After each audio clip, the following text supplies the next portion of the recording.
What if a single act of kindness could unlock a lifetime of hidden stories and mend a broken heart? Picture a snowy Christmas Eve in a quiet neighborhood, where a curious young boy named Liam extends a simple invitation to his reclusive elderly neighbor, Mr. Henry. But what unfolds from this gesture, a shared meal, a heartfelt gift, and a forgotten dream, changes their lives forever. Can one evening really bridge decades of grief and spark hope for the future? Stay with us for a story that will warm your heart and remind you of the power of connection. Don't forget to like, comment, and share what kindness means to you as we dive into this touching tale. The snow fell softly, blanketing Asheville in a serene quiet. Christmas carols drifted from nearby homes, blending with the scent of pine and cinnamon in the crisp December air. Liam, a 10-year-old with wide eyes full of curiosity, sat at his apartment window, his chin resting on his hands, staring at the house across the street. It was Mr. Henry's house, dark, lifeless, while other homes glittered with festive lights. His stood silent, shrouded in shadows. Liam's gaze lingered on the dim light from a single window, where Mr. Henry sat alone at a small table, his hunched silhouette stark against the faint glow of a lamp.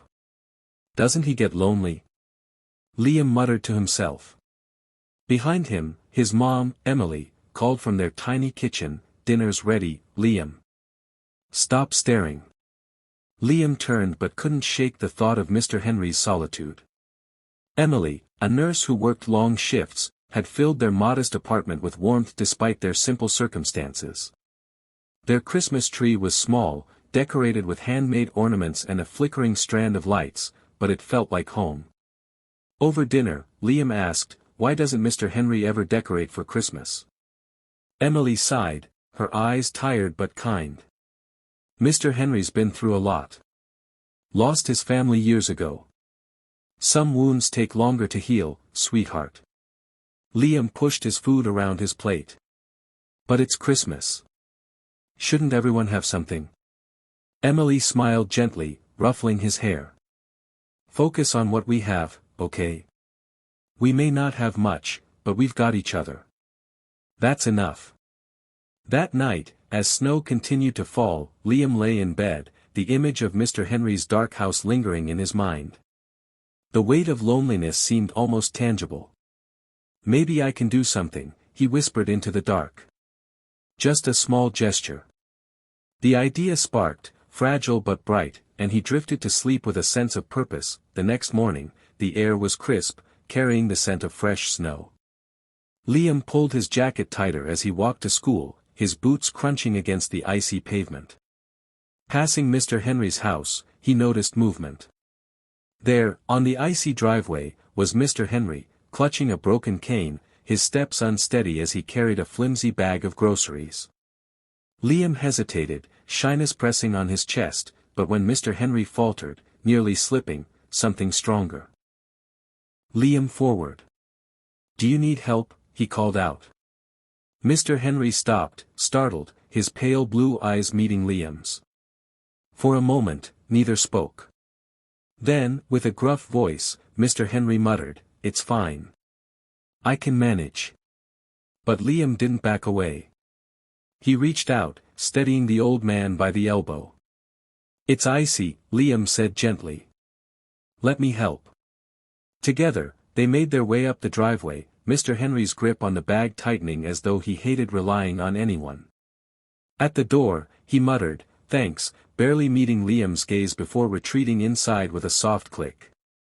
Liam stood there, a mix of curiosity and sadness swirling within him. Mr. Henry had seemed almost scared, of help, of connection.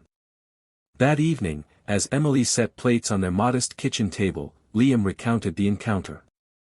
"I don't think he's mean," he said thoughtfully. "Just alone." Emily paused, her face softening.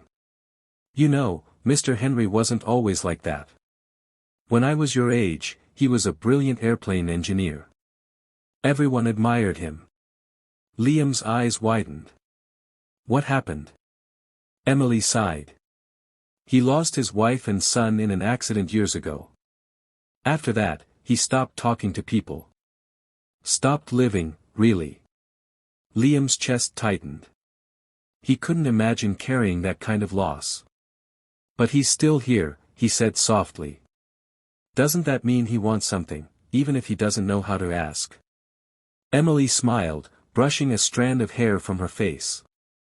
Maybe. But sometimes people build walls because it feels safer than facing the pain again. Her words sank deep, and as Liam stared at their flickering Christmas lights, an idea took shape. Later that night, at his desk, he wrote slowly, carefully, "No one should be alone for Christmas. Please join us for dinner." His heart pounded as he read it over, then tucked the note into an envelope marked, Mr. Henry. Slipping outside into the cold, he crossed the street, the snow glistening under streetlights. At Mr. Henry's mailbox, he hesitated. What if Mr. Henry ignored it? What if he got angry? But remembering Emily's words, he slipped the note inside and whispered, "I hope this helps." The aroma of Emily's holiday cooking filled the apartment, mingling with the soft hum of Christmas carols from an old radio. Liam sat by the window, legs bouncing anxiously, staring at Mr. Henry's mailbox. Hours had passed since he delivered the note, and the anticipation gnawed at him. What if Mr. Henry didn't read it? Or worse, ignored it? "Liam, the potatoes won't peel themselves," Emily called, snapping him out of his thoughts. "Coming," he mumbled, reluctantly leaving his post. But as he reached the counter, a knock at the door froze him. His heart raced. Emily glanced up, curious. "Well, don't just stand there. Go see who it is." Liam approached the door slowly, his palms damp. When he opened it, there stood Mr. Henry, the note clutched in his gnarled hand, his expression unreadable, a mix of discomfort and something softer. "I got your invitation," he said gruffly, holding up the note as if to confirm it was real. "If you're sure you want an old man like me ruining your dinner, I suppose I can come.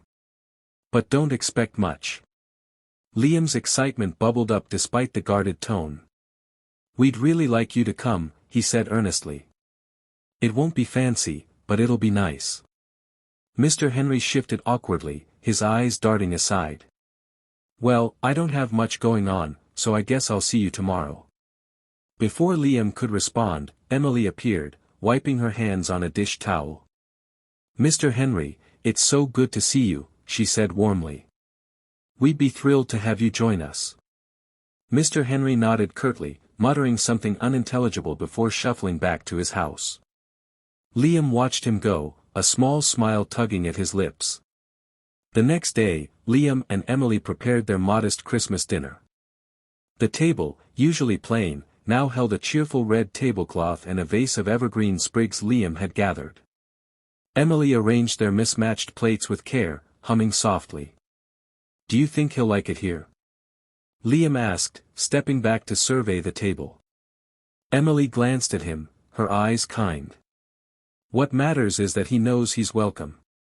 Sometimes, Liam, people just need a place where they feel they belong." Liam nodded, but doubt lingered. Mr. Henry's words, "Don't expect much," echoed in his mind. As evening approached, the anticipation grew. The food was ready, the lights twinkled, and Liam paced nervously by the window, waiting. When a knock finally broke the silence, Liam jumped to his feet, nearly tripping over the rug. Emily smiled gently. "Take a breath, Liam. Go on, let him in." Liam opened the door to find Mr. Henry, shoulders hunched against the cold, looking unsure, as though stepping inside might disrupt his solitary world. "Come in," Liam said, his voice filled with hope. "It's warm." Mr. Henry nodded, stepping into the cozy apartment. His eyes swept over the festive touches, the evergreen sprigs, the flickering candles, but he said nothing. Emily greeted him warmly, helping him out of his coat and offering a seat.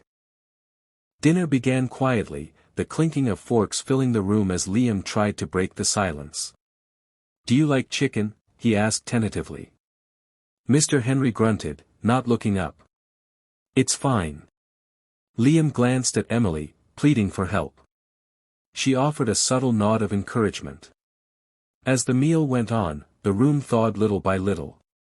When Emily brought out her roast chicken, rich with garlic and rosemary, something shifted. Mr. Henry stared at the dish for a long moment before speaking, his voice softer. "My wife used to make chicken like this," he murmured. "She had a way of making everything taste like home." The room grew still. Emily placed a gentle hand on the table. "She must have been a wonderful cook." "She was," Mr. Henry said, a faint smile ghosting his lips. "She always said the secret wasn't the spices, it was the love you put into it." Liam watched as Mr. Henry seemed to drift into a memory, his rough edges softening. For the first time, Liam saw not the reclusive neighbor everyone whispered about, but a man who had known great love and loss. After dinner, Liam excused himself and returned with a small box. "This is for you," he said, holding it out with trembling hands. Mr. Henry blinked in surprise. "For me?" "It's just a scarf," Liam said quickly, cheeks flushing. "I made it myself. It's not perfect, but it's warm." Mr. Henry ran his fingers over the hand-knitted fabric, a rare smile flickering across his face. "Thank you, Liam."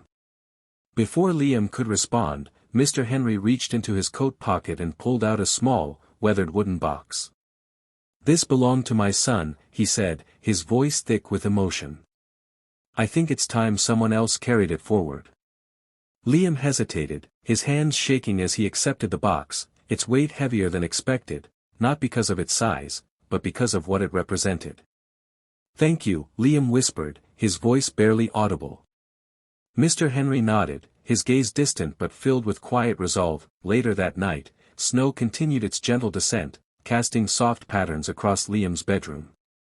Sitting cross-legged on his bed, he stared at the wooden box in his lap, his fingers trembling as he traced its worn edges.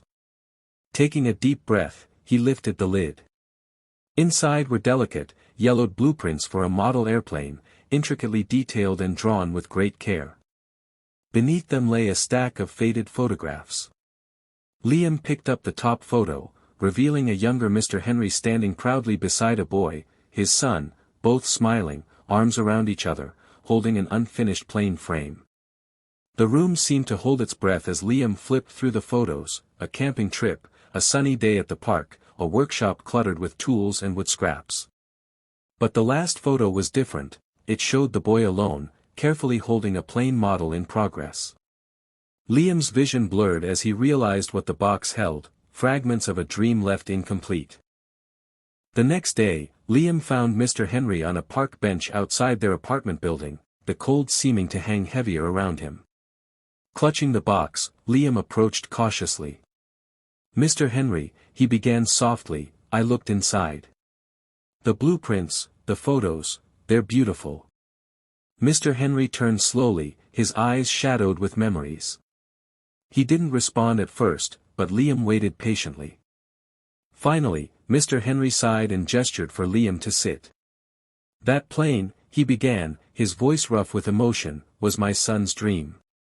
He wanted to be a pilot, always talking about flying above the clouds where the world couldn't touch him. We started building it together when he was 12. We never got to finish." Liam's chest tightened. "What happened?" Mr. Henry's voice cracked slightly. "A car crash. He didn't make it. After that, I couldn't touch the plane again. It felt like closing the door on him forever." The silence between them was thick, broken only by the faint crunch of snow under passing footsteps. Liam swallowed hard, his heart aching for the man beside him. Yet amidst the grief, a spark ignited. "I think he'd want it finished," Liam said quietly, his voice carrying determination beyond his years. "Not to close the door, but to honor him." Mr. Henry looked at him, his weathered face etched with doubt and something else, hope, perhaps. "I'm not him," Liam continued, his words coming faster, "but I can help. We can do it together. We'll make it fly." For a long moment, Mr. Henry didn't speak. Then, his eyes glistened with unshed tears, and he nodded. "You remind me of him," he said, his voice barely audible. "I believe you can do it." That evening, Liam spread the blueprints on his desk, studying the intricate lines and notes. Excitement mixed with apprehension, the task was daunting, but it wasn't just about building a plane. It was about healing wounds, bridging generations, and breathing life into a dream that had seemed lost. Before turning in, Liam whispered to himself, "We'll make it fly." The snow outside fell silently, as if the universe was bearing witness to the promise. Soft winter light filtered through the dusty windows of Mr. Henry's workshop, casting long shadows over the wooden floor. Liam stepped inside, his breath catching at the sight of tools, partially built models, and stacks of yellowed blueprints crowding the space. The air smelled of sawdust and oil, a testament to years of meticulous work. Mr. Henry stood by a workbench, brushing dust from a sleek metal plane frame, his demeanor calmer, almost reverent, as if the workshop were a sanctuary where grief softened into focus. "Impressive, isn't it?" Mr. Henry said, his voice tinged with pride and sadness. "This place was my escape, my son's playground. We spent countless hours here, dreaming, building, believing we could conquer the skies." Liam's eyes widened as he took in the blueprints pinned to the wall. "It's incredible," he whispered. "I didn't know people